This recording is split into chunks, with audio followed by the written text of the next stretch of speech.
మీ business ఏదైనా మీ ఊర్లో promotion చేయాలంటే అది సుమన్ టీవీతోనే సాధ్యం. ఇప్పుడే సంప్రదించండి. మీరు చూసిన కేసెస్‌లో ఎన్నో చూసే ఉంటారు కదా! సో, దాంట్లో టిపికల్ అనిపించిన కేస్ ఏదైనా ఉందా? నా దగ్గరికొచ్చే దాంట్లో మాక్సిమం టిపికల్ కేసెసే ఉంటాయి. ఎందుకంటే మన షీ టీమ్ స్పెషాలిటీ ఏంటంటే ఎవరైతే విక్టిమ్ మన దగ్గరికొస్తారో వాళ్ళ ఐడెంటిటీ అనేది కంప్లీట్‌గా మనం హైడ్ చేసి ఉంచుతాం. ఎక్కడ కూడా బయట పెట్టడానికి లేదు. బయట పెట్టం గూడా. సో, ఎవరైనా అమ్మాయిలు ఏదైనా టిపికల్ ప్రాబ్లమ్‌తో ఫే ఉన్న ఉన్నట్లయితేనే మన షీ టీమ్‌ని అప్రోచ్ అవుతారు. దాంట్లో అంటే నాకు అనిపించిన వాటిలో ఒక 2 చెప్తాను మీకు. ఒకటైతే నేను వచ్చిన కొత్తలో వచ్చేసి ఒక అమ్మాయి, ఒక అబ్బాయి ఇష్టపడతారు. వాళ్ళు లవ్‌లో ఉంటారు. ఉన్న తర్వాత కొన్ని రోజుల తర్వాత అమ్మాయి నన్ను ఇంకా ఎన్ని రోజులు మనం ఇలానే రిలేషన్‌షిప్ మెయింటైన్ చేద్దాం. మనం పెళ్లి చేసుకుందాం అని చెప్పేసి అనిద్ది. అప్పటికి మరి ఆ అబ్బాయి ఏమనిపించిందో ఏంటో అమ్మాయిని ఇంకా లాగ్ చేసుకుంటూ వచ్చాడనమాట. పెళ్లి రేపు చేసుకుందాం, ఎల్లుండి చేసుకుందాం అని చెప్పేసి. కట్ చేస్తే ఒకసారి అమ్మాయికి సంబంధించిన ఫోటోస్ లోకల్ పెట్టేసి సో అండ్ సో నేను నా నెంబర్ ఇది మీకు ఎవరికైనా ఇంట్రెస్ట్ ఉంటే అని చెప్పేసి అలా మెసేజ్ పెట్టారు అమ్మాయిని అవాయిడ్ చేయడానికి. అయితే అమ్మాయి మనకి ప్రాబ్లంతో వచ్చింది. నా ఫొటోస్ ఎవరో ఇలా సైట్లో పెట్టారు, అందరు నాకు కాల్స్ చేస్తున్నారు అని చెప్పేసి నా దగ్గరికి వస్తే అప్పుడు మేము ఎంక్వైరీ చేసినప్పుడు తేలింది ఏంటంటే ఆ ఫొటోస్ అన్ని పెట్టింది కూడా ఈ అబ్బాయి, ఆ అమ్మాయి వాళ్ళ లవరే పెట్టారు. ఆ అబ్బాయిని కూర్చోబెట్టి అడిగితే చెప్పాడు, నాకు ఆ అమ్మాయిని అవాయిడ్ చేయడానికి రీజన్ దొరకట్లేదు, కానీ నాకు ఆ అమ్మాయిని చేసుకోవడం ఇష్టం లేదు, నాకు వేరే బయట ఆల్రెడీ సంబంధం చూశారు, వాళ్ళు సో అండ్ సో కట్నం ఇద్దాం అనుకుంటున్నారు, ఈ అమ్మాయిని అవాయిడ్ చేయడానికి నేనే ఆ అమ్మాయి ఫొటోస్ అప్లోడ్ చేసిన అని చెప్పేసి చెప్పారు. సో అమ్మాయిని అవాయిడ్ చేయాలనుకుంటే అబ్బాయి చెప్పుండొచ్చు, కానీ ఆ అమ్మాయి రెప్యుటేషన్ మొత్తం తీసేశాడు. ఇంకా చాలా మంది మేడం ఇది ప్రతిరోజు ఒక 10 మంది ఫోన్ చేసేసి ఎక్కడున్నావు, రావచ్చా, వస్తావా, ఎంత, అది ఇది అని చెప్పేసి అడుగుతుంటే అమ్మాయి అది చూసినప్పుడు మాత్రం బాగా బాధ అనిపించింది. అరే ఒక అమ్మాయి నమ్మి నీతో లైఫ్లో ఉన్నప్పుడు నీకు ఇష్టమైతే ఇష్టం అని చెప్పు, లేదంటే లేదని చెప్పాలి, కానీ అమ్మాయిని అనవసరంగా అంతమందిలో బ్లేమ్ చేశాడు. సో అది నాకు బాధ అనిపించిన విషయం. బట్ ఫైనలీ మేమైతే ఎవరనేది ఫైండ్ అవుట్ చేసినాం. అమ్మాయికి కూడా మంచి రియలైజేషన్ వచ్చింది, ఎవరెలాంటి వాళ్ళని చెప్పేసి ఆ అమ్మాయి తెలుసుకుంది. ఇప్పుడు తను హ్యాపీగానే ఉంది. She happy now. కాంటాక్ట్ లో కూడా ఉంది. వేరే పెళ్లి సంబంధం కుదిరిందని కూడా చెప్పుండే. నెక్స్ట్ ఇంకొక అమ్మాయి కూడా ఒక అబ్బాయితో ఫ్రెండ్లీగా ఉంటది వాళ్ళ కాలేజ్లో. ఫ్రెండ్లీగా ఉన్న తర్వాత కొన్ని రోజుల తర్వాత అబ్బాయి లవ్ ప్రపోజ్ చేస్తాడు, అమ్మాయి ఓకే అనిద్ది.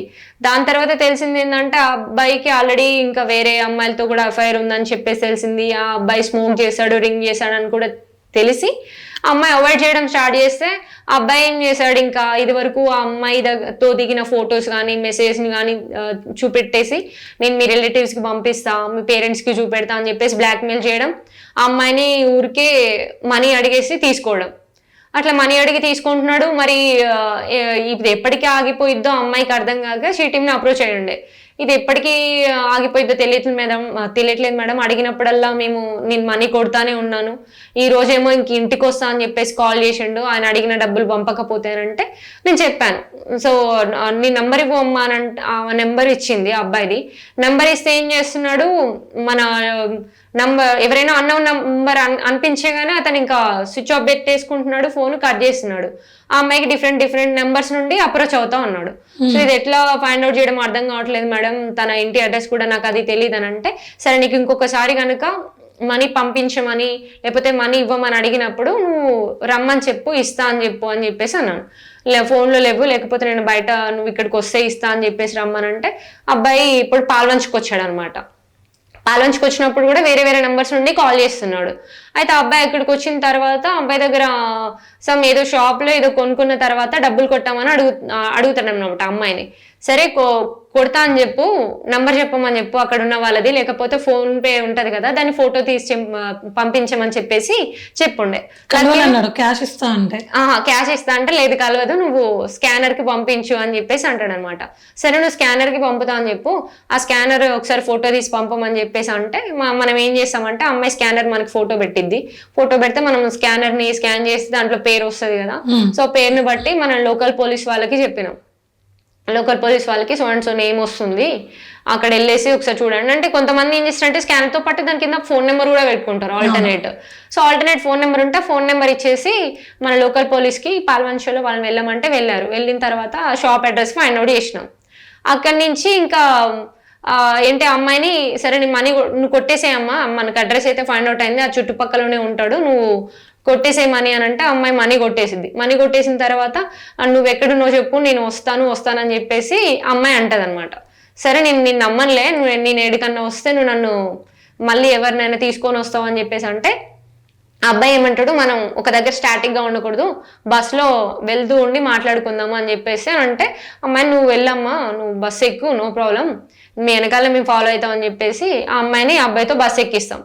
బస్సు ఎక్కించిన తర్వాత అమ్మాయితో పాటే మన వాళ్ళు సివిల్ డ్రెస్లో ఎక్కుతారు, షీటింగ్ వాళ్ళే సివిల్ డ్రెస్లో ఎక్కుతారు. ఆ అమ్మాయిని అబ్బాయి పక్కన ఎప్పుడైతే కూర్చుంటుందో కథ మా అబ్బాయిని మనం క్యాచ్ చేసేసి తీసుకొచ్చుకుంటాం. చిన్న స్టోరీ, సినిమా నడిచింది, సినిమానే నడిచింది.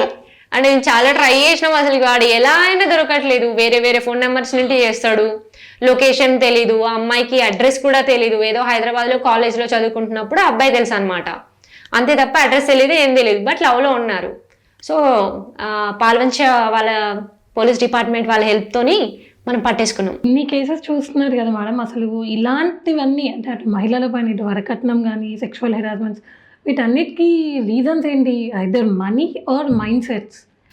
కొన్ని చోట్ల మనీ ఉంటుంది, కొన్ని చోట్ల మైండ్ సెట్ ఉంటుంది. మీరు చెప్పిన 2 కేసెస్లో ఫస్ట్ అమ్మాయిని వాడుకొని తర్వాత మనీగా ఉపయోగించుకున్నారు, ఇక్కడ మనీ కోసం అమ్మాయి జీవితంతో ఆడుకున్నారు. సో ఇవన్నిటిని మనం వాళ్ళ మైండ్ సెట్ని మార్చలేం, వాళ్ళు మనీ గురించి ఆలోచించే విధానాన్ని మనం మార్చలేం, కానీ అమ్మాయిలమై ఉండి మనం తీసుకునే జాగ్రత్తలు మనం తీసుకుంటే చాలు. అసలు ఎవరైనా మనని అప్రోచ్ అవుతున్నారంటే దేనికోసం అప్రోచ్ అవుతున్నారు, ఎందుకోసం అప్రోచ్ అవుతున్నారు, అసలు ఆ పర్సన్ కరెక్టా కాదా, వాడి బ్యాక్గ్రౌండ్ ఏంటి, వాడు ఏం చేస్తాడు, అవన్నీ డీటెయిల్డ్గా తెలుసుకున్న తర్వాతనే వాడితో ఏదైనా సంబంధం ఉంటే అది ఏంటిది చూడాలి తప్ప వాడెవరో ఏంటో తెలియకుండా వాడు అప్పుడు చెప్పే మాటల్ని నమ్మి అప్పుడు ఏంటి మనకి అన్ని కట్టుకథలన్నీ చెప్తారు, నిన్ను బాగా చూసుకుంటాను, ఏ లోటు లేకుండా చూసుకుంటాను, నీ గురించి నీ ఫినాన్షియల్ కండిషన్ నాకు అవసరం లేదు, నీ ఫ్యామిలీ కండిషన్ అవసరం లేదు, నిన్ను పెళ్ళైన తర్వాత కూడా బాగా చదివిపిస్తా, నీకు ఏదైనా గోల్ ఉంటే సపోర్ట్ చేస్తా, స్టోరీస్ తయారు చేసి పెడతారు.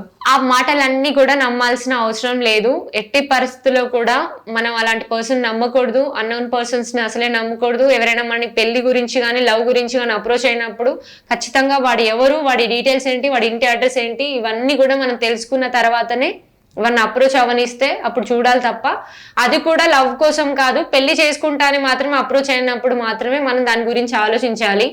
ఆ లవ్ అని చెప్పి అప్రోచ్ అవుతారు, ఇప్పుడు లవ్ అని చెప్పేసి అప్రోచ్ అయ్యి వాళ్ళు ఫైనల్ గా చేసేది ఏంటంటే అమ్మాయిని ఫిజికల్ గా యూజ్ చేసుకోవడము, దాని తర్వాత ఏదో ఒక లెవెల్లో ఏదో ఒక రీజన్ చెప్పేసి వెళ్ళిపోవడం. అది కాదు లవ్ అంటే, ఇట్స్ లీడ్స్ టు పెళ్ళియే కదా, పెళ్లి కోసమే కదా. సో నువ్వు ఒకవేళ లవ్ లో ఉన్నప్పటికీ కూడా నువ్వు ఆ టైం వరకు అంటే మీ పెళ్లి టైం వరకు కూడా అబ్బాయితోని ఎలాంటి ఫిజికల్ కాంటాక్ట్ పెట్టుకోకుండా ఉండాలి, ఆ అబ్బాయికి ఎలాంటి ఈ అడ్వాంటేజ్ మాత్రం ఇవ్వకుండా ఉండాలి. వీళ్ళు ఏంటంటే ఎట్లాగో పెళ్లి చేసుకుంటాం కదా అని చెప్పేసి అతన్ని నమ్మి అతనితో ఫొటోస్ దిగడం, అతనికి మెసేజ్ పెట్టడం, వీడియో కాల్ చేయడము, బయట తిరగడము, ఫిజికల్ గా కూడా కొన్నిసార్లు మూవ్ అవ్వడం, ఇలాంటి చేయడం వల్ల వాడు ఎప్పుడైతే వదిలేద్దాం అని అనుకుంటాడో, వదిలేస్తే అమ్మాయి సైలెంట్గా ఉంటా ఓకే, లేదు అని అంటే మాత్రం వెంటనే ఇగో ఇవన్నీ ఎవిడెన్స్ ఉన్నాయి నా దగ్గర, నేను మీ వాళ్ళందరికీ షేర్ చేస్తా, సోషల్ మీడియాలో అప్లోడ్ చేస్తా, అలా అప్లోడ్ చేస్తా అని చెప్పేసి అలా బ్లాక్మెయిల్ చేయడం స్టార్ట్ చేస్తూ ఉంటాడు. లేదు ఆ అమ్మాయి వద్దనుకుంటే కూడా ఇంతనే బ్లాక్మెయిల్ చేస్తాడు, వాడు వద్దనుకున్నా కానీ ఇంతే బ్లాక్మెయిల్ చేస్తాడు.